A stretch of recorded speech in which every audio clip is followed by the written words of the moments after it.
SEBI's fund classification system has standardized fund categories, but it has not simplified the job of picking up the right one. This issue and other issues related with it will be discussed in today's Investors Hangout, brought to you by Aditya Birla Sun Life Mutual Funds and Value Research.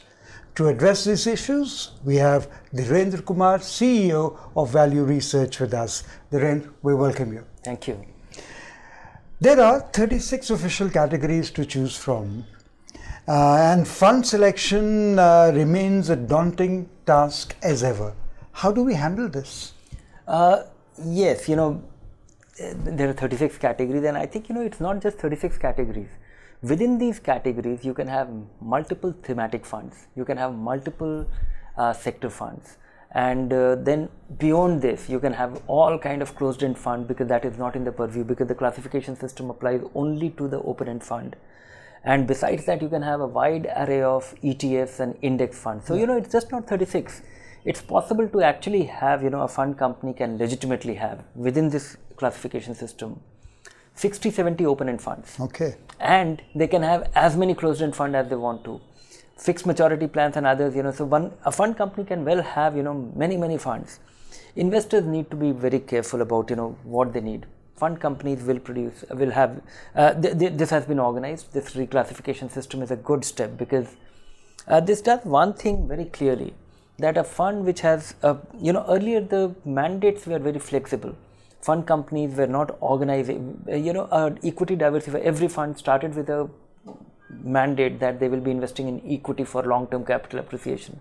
Yeah. Then came the final classification that they will be investing in smaller companies, mid-sized companies, or they will be investing all over. They'll be investing in high-growth companies. They'll be investing in, companies which are relatively cheaper, yielding higher dividend, and so on and so forth. Different strategies embedded, and they were pretty vague. A fund could actually go anywhere. Likewise, fixed income needed a much more finer. Of course, it is way too finer now. I would have liked that there were fewer fixed income fund categories. But nevertheless, we exactly know how a fund will behave from here on. Okay.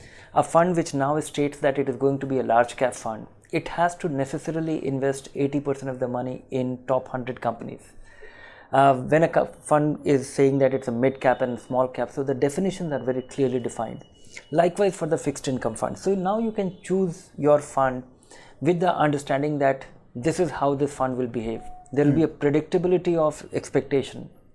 Earlier, a fund could have started as a mid cap fund, would have gone on to become a value fund. Correct. And then if it would have turned big, maybe by forced to become a large cap fund, because that was the only way out for the fund. So it's not going to be a namesake fund. It's going to be something that whatever it is saying, defined, it has to do. So what in computing is said is what you see is what you get. What you will what is being said is what you will get at all times. Then comes there are too many kind of funds available in a structured format.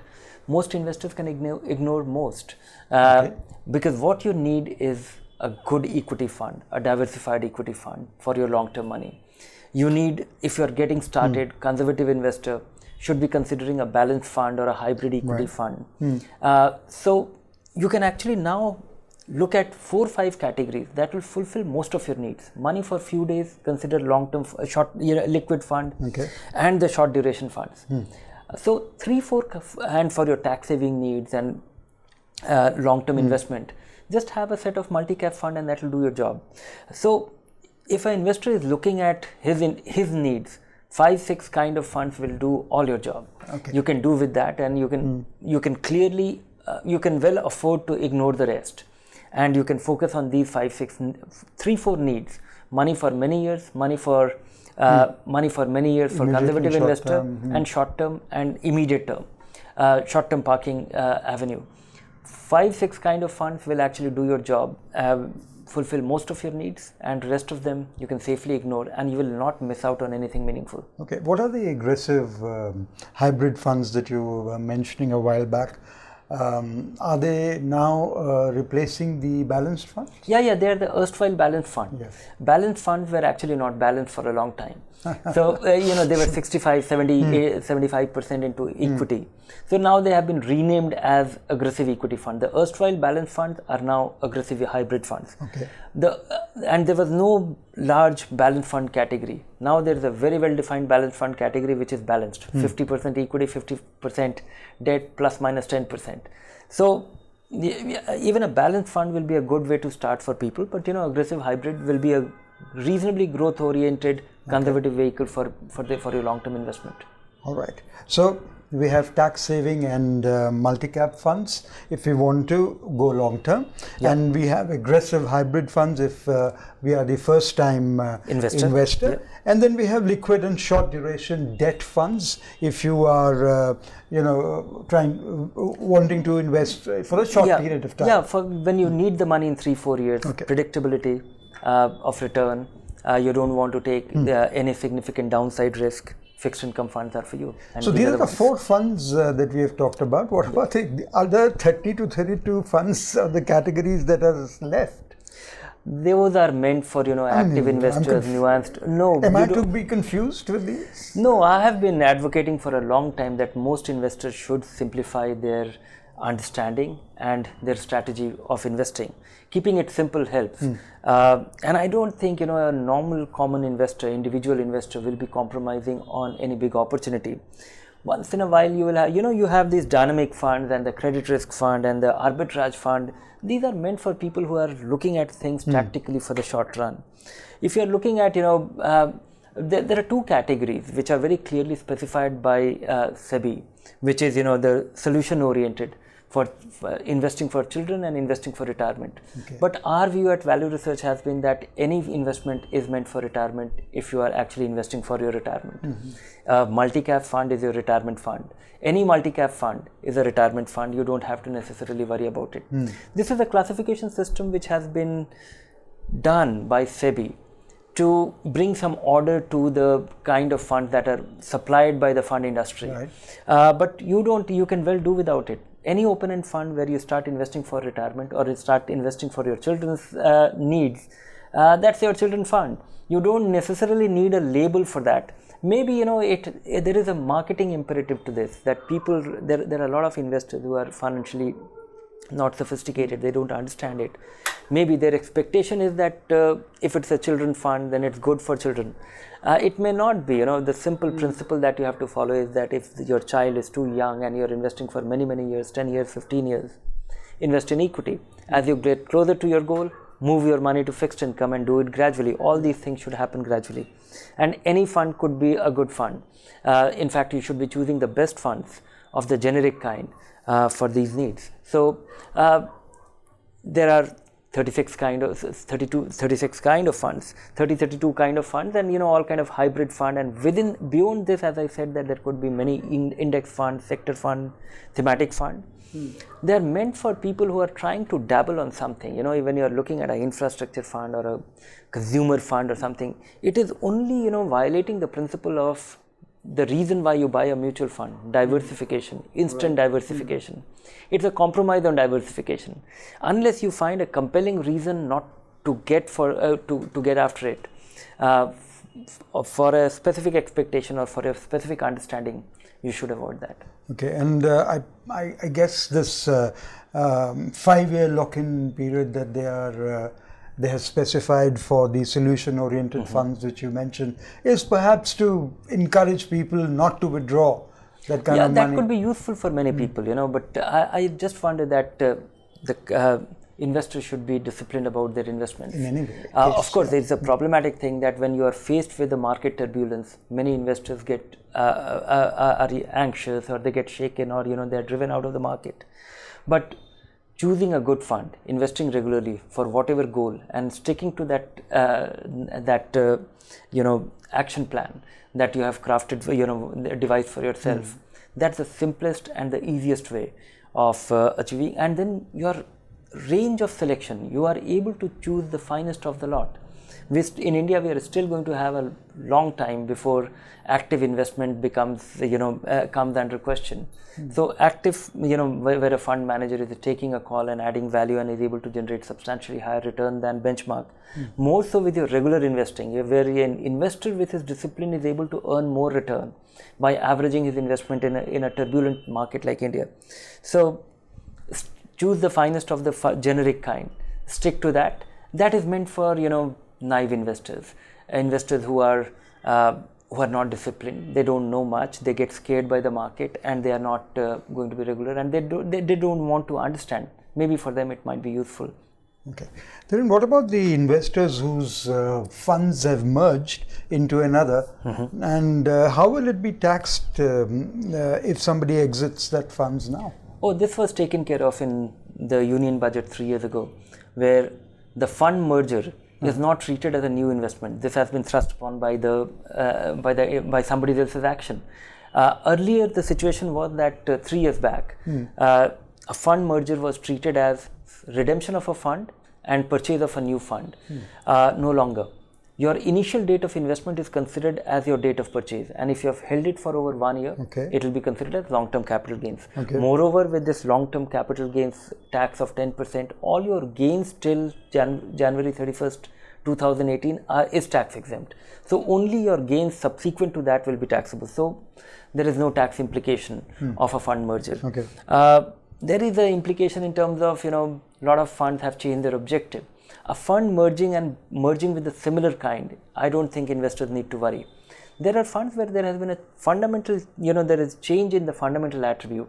A fund which was a balanced fund and now it has become a balanced advantage fund, or a fund which was an equity fund which has now become a balanced fund, or a fund, which was a multi-asset fund, now it has become something as an equity income fund, or a dynamic fund which was perceived to be an all equity fund has become something else, or arbitrage fund becoming a equity income fund. So those kind of things, in those cases we have disbanded our rating, where we are treating those funds, and in all there are only about 18 funds, where equity funds and hybrid funds, where there has been a change in the fundamental attribute.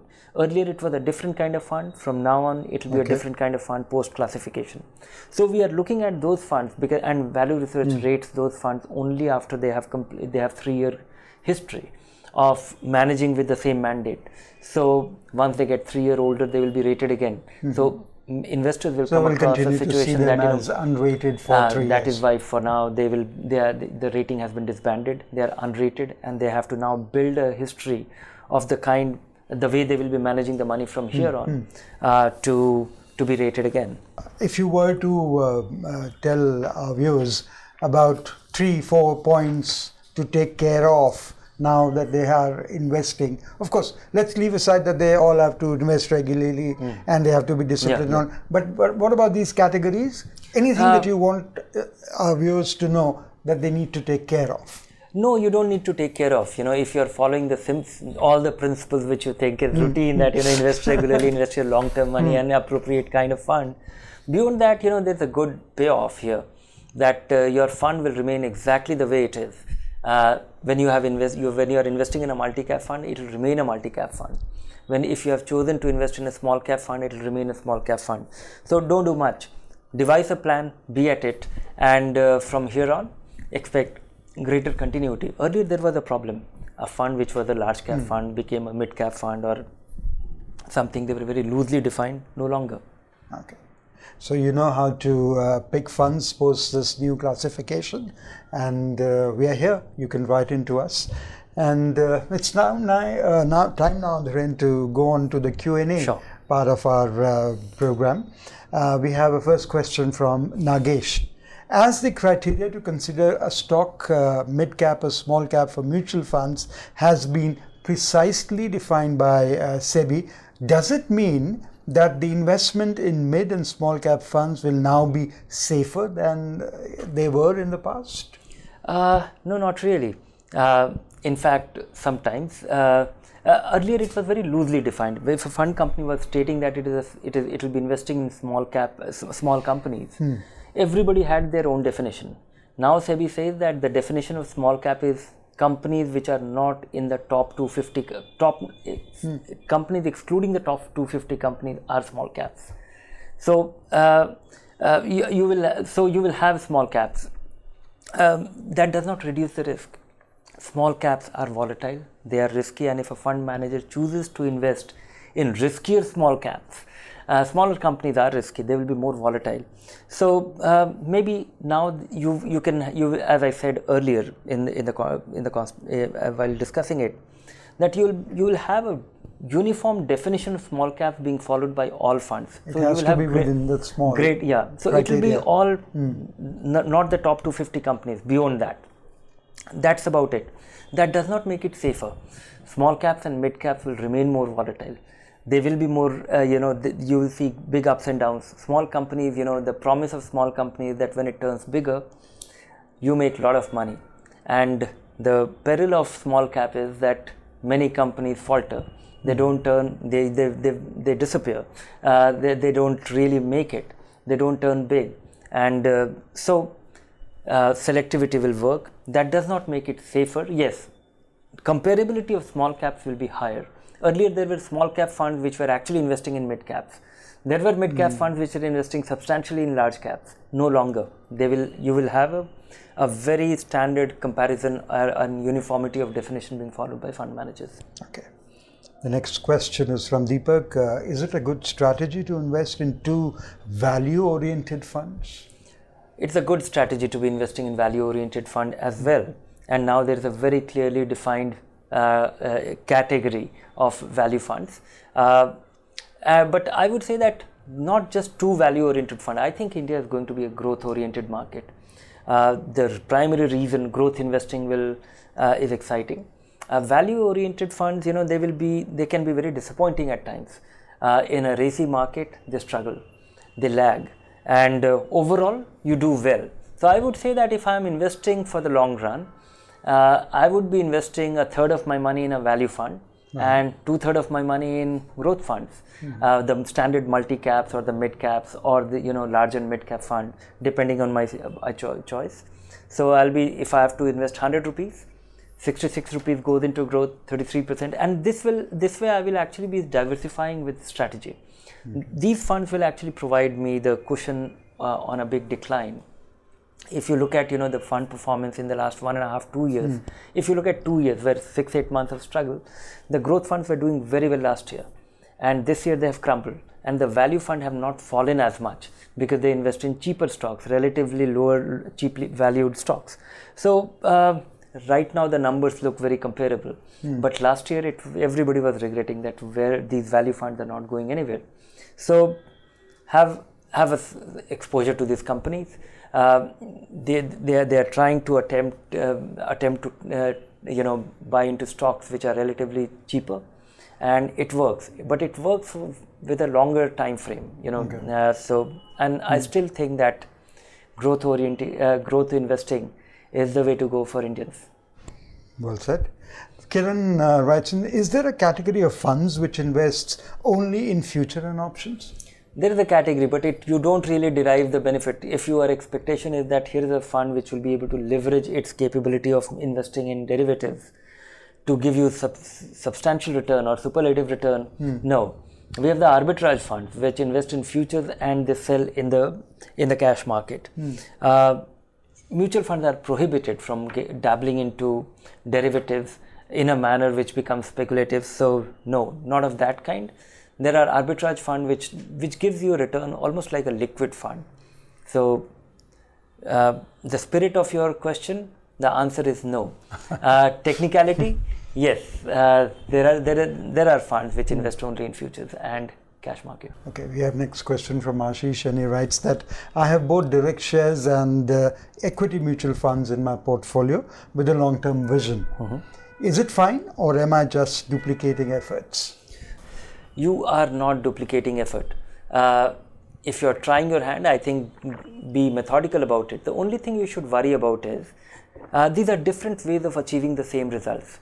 You can invest in stocks directly. You can invest, if I go from assuming that there are investors who have to invest in equity for the next 5 years and more, then there are different paths to investing for 5 years and long-term investment, the easiest and the first step should be investing in a hybrid equity fund, 75% equity, 25% debt, and a conservative hybrid equity. The equity portfolio is managed conservative, so you get used to it and you are able to onboard or step into equity without much of a heartburn. Then comes investing in large cap fund, which is a step ahead, all equity portfolio. Then diversifying more, invest in multi caps and large and mid cap fund. Then investing in the small caps and mid caps, which could be aggressive way of investing in companies which are small, which can potentially go up substantially, and they will also be extremely volatile. Volatility is not risk. Volatility is scary, and of course, the risk of the underlying companies, whether they can withstand a downturn, whether they are well managed, whether they can scale up, those standard business risks actually prevail. And then comes investing in stocks directly, where you are taking a call. So if you have the time and if you have the interest, it is a good way, but be methodical about it. Maybe just have 25% of your money, try it out for 3 years. The big advantage of investing directly in stock is that if you are enjoying it and you have all the principles, you are learning on the way. If you can diversify well, choose good companies, invest, and you have the temperament. I think these are critical elements. If you don't have this, if you don't have time, if you don't have interest, and if you are not enjoying it, if you don't have an investing temperament, choosing a company and holding it and withstanding ups and downs, then go for a mutual fund. Mutual fund provides you all kind of, and then it's a matter of scale. You should be doing all this only if you have something meaningful there. For your 2,500 rupee, it is very hard to do all that and make sense of it. And so if you are able to do all that, you will also save the expense ratio. You will also save the management fee which you incur when investing in a mutual fund. But if you have 5,000, 10,000, 50,000, and if you don't have the time, if you don't have the inclination, go with a mutual fund. They offer you substantial benefit of doing all this without much to worry about. Yes, you're duplicating effort, but it is worth attempting. I don't think they are different way. They are completely different. You are meeting the same goal more efficiently, but you should have those variables to be investing directly. While answering this question, you mentioned, and it has kind of stayed in my mind, about volatility, that one should not be scared of it. Yep. More people are. I mean, most of us are scared of volatility. But you just mentioned that it is one should not be scared of it. It's not a risk. Volatility is a risk if you don't have time on your side. Okay. Volatility is a risk if you don't know what you are doing, what you are into. If I'm in a company and because the market is a very mad place. Variety of reasons influence the market in a short term, in a very dramatic way. Right. You come across a news item, something happening in North Korea, and the market tanks by 5%. Sentiments play a role. That doesn't mean that, but if you are an investor, then you are investing or you are becoming the part owner of a company, where a lot of people get up in the morning to do an activity, and end of the day they make profits. And that profit, because companies make profit, markets don't. Right. And if companies make profit, the belief is that it will reflect in the stock prices. If it will reflect in the stock prices, it may not happen tomorrow. Right. It may take time, and market will take its own time to recognize that. Given this context, that is the belief, that is the promise of equity. Hold it for the long term. Companies don't disappear. There will be all kind of noise which will be distracting, and stick to it. So this temporary ups and downs, yes, if you choose a bad stock, or if you choose a fund which has a good track record of picking not so great stocks, then there is a risk. It will be choosing companies where it will be investing in companies which may not do well. Right. It may be a speculative fund, or your equity portfolio can be one such. So risk comes from not knowing what you're doing. If you are investing in good companies which will make profit and will not, and that is not an easy thing. You have to do a lot of groundwork, a lot of hard work to figure it out, build your belief system, not get unnerved by a 10% decline in a brief period of time. It's not easy, but it can be done. Time, as you said, time is important. Okay, next question is quite interesting, Dhiren, and it says, does an equity fund manager have a choice not to invest for time due to market conditions? If yes, where does he park the money? Yes, most equity fund managers have the flexibility. They have the discretion of not investing 10%, 20%, or even up to 35% of their money. And in fact, we have a multi-asset, and we have this arbitrage fund. We have this asset allocation funds where the fund manager can choose to be fully into fixed income or fully into equity, depending on the state of the market. But even all equity fund have the flexibility. And many a times they exercise that option, and where they invest in short-term bonds, because the equity fund manager's goal of investing in fixed income is not to maximize return. It is to protect the downside, the decline in value. So, or waiting for an opportunity. Sometimes the fund managers have often made a claim that they are not very enthused by the state of the market. They find the valuation of the market or the underlying companies or the kind of companies they want to buy not very cheap, and so they are waiting for a market correction, the market to fall, to buy further. So I have come across situations, where a third of the fund's money is maybe liquid, maybe in cash or debt. The debt funds, they invest fixed income in a very different way. They try to optimize return on the fixed income. So they might be so when I'm talking about aggressive hybrid, aggressive equity fund, those funds invest in fixed income to generate return. They try to generate return by investing in a kind of bond which will be more than the usual short-term bonds, and they will be investing 2/3 of the money in equity. The equity fund per se, they don't maximize return. And they just try to maintain liquidity and some return. Okay. And related to this is a question by Wadia, and he says, how do fund managers maintain liquidity in their funds? There are 2-3 levels of maintaining liquidity, 2-3 ways of maintaining liquidity. One is that, you have liquid stocks. So even the small cap funds are allowed to have, they are not supposed to be having 100%. They have the flexibility of investing 65% and remaining elsewhere. Okay. So they could be investing in, investing in liquid stocks is one. The other is that every fund is allowed to have 5 to 10%, 15% into in cash, which is short-term debt or cash. So nothing is cash as such. Even the cash there generates a little bit of return, whether it be overnight call money. And I think the principle, in a routine way, in a normal situation, the fund's liquidity is entirely met by the flows. Because if you are a fund, a lot of investors are putting their money in an open-end fund, and some investors are taking their money out. So if the net outflow from a fund is less than the inflow, if there are investors who are putting 500 rupees in a fund, and investors who are pulling their money out is only 400 rupees, so the fund manager has to do nothing about it. He is still getting 100 rupees to be invested. Fund managers have to worry about liquidity only when the outflow is more than the inflow. When you get less money and when you have to pay out more money, more investors are queuing up to take their money out. That is when you have to worry about what to sell. And for that, they have the cash or the short-term debt or the liquid stocks in the portfolio. And beyond that, if there is a run on the fund, then that's a risk.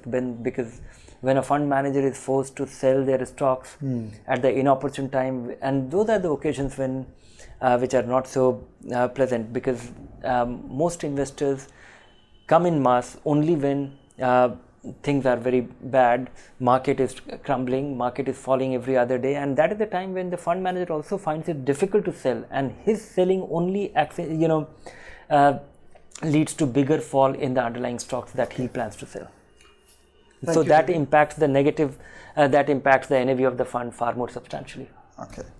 Very well explained, and that's all we have in today's program. Thank you so much for participating along with us, and thank you, Dhiren, for answering to all the queries and explaining to us about SEBI's new classification system. Till we meet next time, continue to invest and keep smiling.